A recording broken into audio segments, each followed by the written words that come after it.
반갑습니다. 경자입니다. 오늘 말씀드릴 종목은 SK 실더스입니다. 조 단위로 모집하는 올해 두 번째 종목이죠. 5월달 청약 종목 중에서 가장 크고 또 중요한 종목이 될 것 같습니다. 그리고 SK 실더스는 부정적인 이야기도 많이 들리고 있습니다. 그래서 이 회사를 5분 내에 출동해야 되는 경비 회사로 볼 것이냐, 아니면 해킹을 막는 화이트 해커가 모여있는 집단이라고 보느냐에 따라서 회사의 밸류도 크게 차이가 날 것 같습니다. 저와 같이 한번 미리 회사를 파악해보고 수요 예측 결과를 예상을 해보는 것도 재미가 있을 것 같은데요. 그럼 시작해 볼게요. SK 실더스라는 회사는 SK그룹이 ADT 캡스라는 물리 보안을 담당하는 회사를 인수하면서 탄생하게 됩니다. ADT 캡스를 인수하고 SK 인포색이라는 계열사와 합병하면서 SK 실더스가 탄생하게 됩니다. SK그룹이 물리보안 사업을 인수하는 이유가 있었는데요. 그 이유는 잠시 후에 말씀을 드릴게요. 그럼 먼저 물리보안 시장부터 보겠습니다. 많은 분들이 아시는 것처럼 물리보안 시장 강자는 삼성 S1입니다. 그리고 ADT 캡스는 시장에서 2등 기업이죠. S1은 현재 상장되어 있는 회사입니다. 현재 시가총액은 약 2조 6천억 원인데요. S1의 작년 매출액이 약 2조 3천억 원입니다. 그러므로 매출액과 시가총액이 큰 차이가 없는 회사인데요. 물리보안 사업은 성장성보다는 그냥 성숙한 시장이라고 봐야 될 것 같죠. 자, 그리고 SK 실더스는 공모가 상단 기준으로 시가총액이 3조 5천억 원입니다. 이 부분에서 많은 분들이 우려 또는 비판을 하고 계시는데요.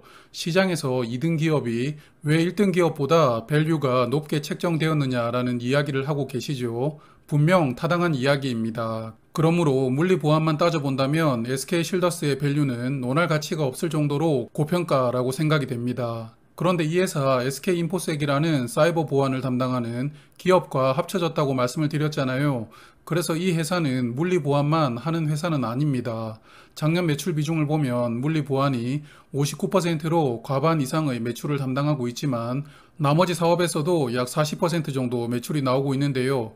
그렇기 때문에 사업 구조로만 판단을 해보면 S1과 유사하지만 같지는 않다라고 생각이 됩니다. 그래서 이번에는 사이버 보안과 융합 보안에 대해서 조금 세부적으로 말씀을 드릴게요. 아무래도 이 부분이 어떤 평가를 받느냐에 따라 수요 예측 결과를 좌우할 겁니다. 지금은 4차 산업혁명이 진행되고 있는 시대이죠. 4차 산업혁명 여러 가지 특징 중 하나가 인공지능일 텐데요. 요즘에는 공장에서도 사람의 관여가 최소화되는, 즉 인공지능 기술이 듬뿍 들어간 스마트 팩토리로 공장이 점점 변해가고 있습니다. 그러다 보니 예전에는 공장에서 문제가 생기려면 외부에서 누가 침입을 해서 기계를 부수던지 아니면 불이 나던지 그런 외부 요인이 발생해야 공장이 멈추었는데요.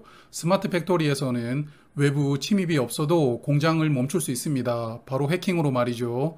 그만큼 산업이 고도화될수록 사이버 위험도 점점 커져간다고 봐야 됩니다. 해킹으로 인한 피해는 한국에서도 크게 늘어나고 있는데요. 2017년 해킹 피해 금액이 약 7천억 원이었는데 2020년에는 2조 원으로 증가됩니다. 3년 동안 약 3배가 늘어난 것인데요. 현재 러시아와 우크라이나 전쟁을 하고 있죠. 재래식 전쟁으로 탱크와 총을 앞세워서 침공하다 보니 수많은 군인과 민간인이 피해를 입었습니다. 그런데 한편으로 사이버 전쟁도 진행이 되고 있는데요. 최근 러시아가 우크라이나 전력망을 해킹하려다가 실패를 했습니다. 돈바스 지역 전투를 앞두고 전력망을 해킹해서 우크라이나를 무력화시키려고 한 것인데요. 그래서 이런 사이버 보안의 중요성은 점점 더 커져가고 있고 커져갈 수밖에 없다고 생각을 합니다. 우리나라의 경우에는 북한이 가끔 해킹을 통해서 피해를 주고 있는데요. 그래서 정부에서도 사이버 보안을 강조합니다. 특히 작년 6월에 정보보호산업진흥법이 강화되었습니다. 상장된 기업이라면 매출 3천억 원 이상 기업은 정보보호를 어떻게 하고 있는지 공시를 해야 된다고 의무화했습니다. 쉽게 말씀드리면 고객 데이터 다 털리고 나서 죄송합니다 이런 소리 하지 말고 우리는 정보보호를 위해서 이러한 액션을 하고 있습니다를 정기적으로 공시하라는 것이죠. 매출 3천억 원 이상이라면 중견기업들이 해당되는데요. 그러다 보니 중견기업까지도 사이버 보안을 신경 써야 되는 상황이고 그럼 시장이 커져가는 것으로 연결될 수 있을 겁니다. SK 실더스는 이 사이버 보안 시장에서 국내 점유율은 1위인데요. 20년도 기준으로 시장의 약 30%를 점유하고 있습니다. 사이버 보안 사업은 최근 3년 동안 매출이 연 16%씩 성장하고 있는데요. SK실더스는 사이버 보안 핵심 전문가인 화이트 해커가 100명 정도 근무를 하고 있고요. 이외 기타 전문가까지 합치면 1,500명 정보 보안 기술 전문가를 보유하고 있습니다. 국내 사이버 보안 시장을 보면 SK실더스 외에는 대기업은 없는데요.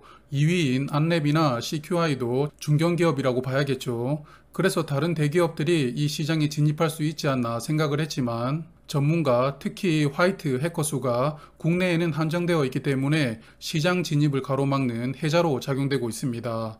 그러므로 시장 점유율 1위라는 부분과 함께 시장 진입이 쉽지 않은 사업을 하는 부분도 긍정적으로 볼 수 있다고 생각이 됩니다. 그럼 이제 융합 보안에 대해서 말씀을 드려보려고 합니다. 화면의 그림이 융합 보안의 사례인데요. 쉽게 보면 공장이든 빌딩이든 보안 관련해서 토탈 서비스를 한다는 의미입니다. 외부인의 무단 침입을 막아주는 물리 보안과 함께 해킹으로 공장이나 빌딩 시스템이 마비되지 않도록 사이버 보안이 합쳐진 개념인데요. 융합 보안 사업을 하려고 SK그룹은 ADT 캡스를 인수했다고 볼 수 있겠습니다. 융합 보안 사업은 현재 계열사 중심으로 하고 있는 것으로 보이는데요.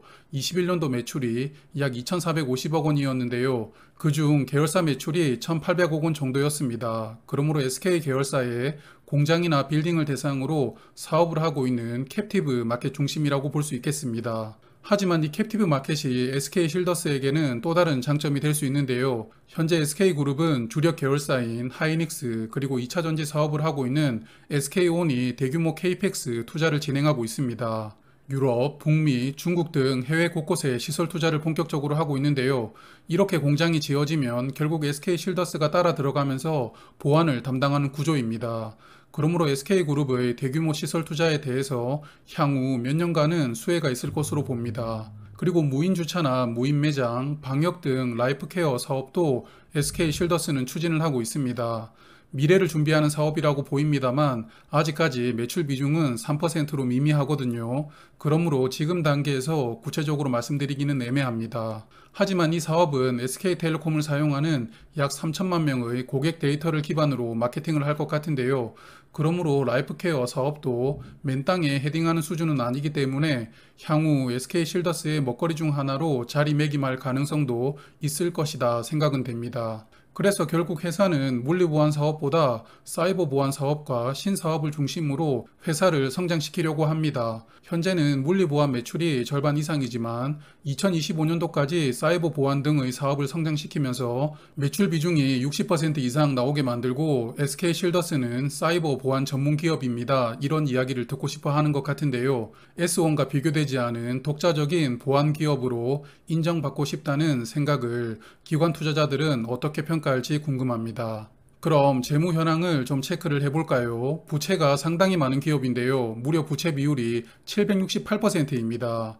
ADT 캡스를 인수하면서 부채가 크게 늘어났다고 하는데요. 그래도 유동 비율은 88%이고 SK그룹의 계열사이기 때문에 부채가 이렇게 많다고 망할 수준은 아닙니다만 여하튼 정상은 아닙니다. 그래서 손익을 보면 결국 이자 비용으로 돈이 다 나가고 있습니다. 21년도 영업이익이 1219억 원이었는데요. 당기순이익이 169억 원입니다. 약 1000억 원이 없어졌죠.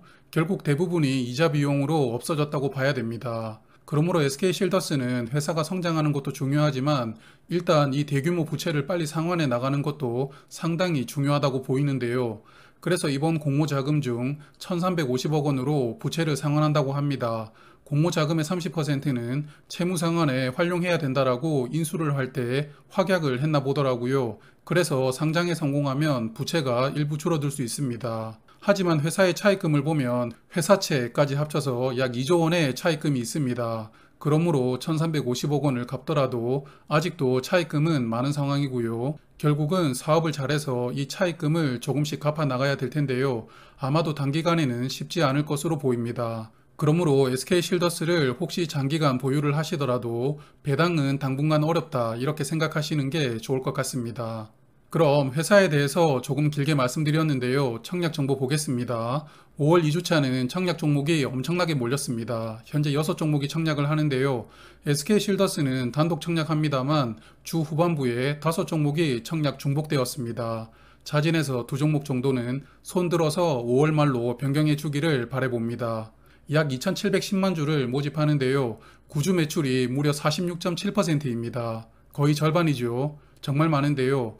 구주 매출은 잠시 후에 말씀을 드리고요. 희망상당 공모가 기준 모집 금액은 1조 500억 원, 시가총액은 약 3조 5천억 원이 됩니다.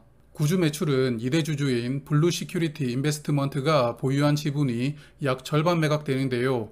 어차피 재무적 투자자 성격이라고 봐야 되기 때문에 상장 이후에도 적당한 타이밍에 엑시트 하기는 할 텐데, 다만 구주 매출로 너무 많은 물량을 매각하는 것 같습니다.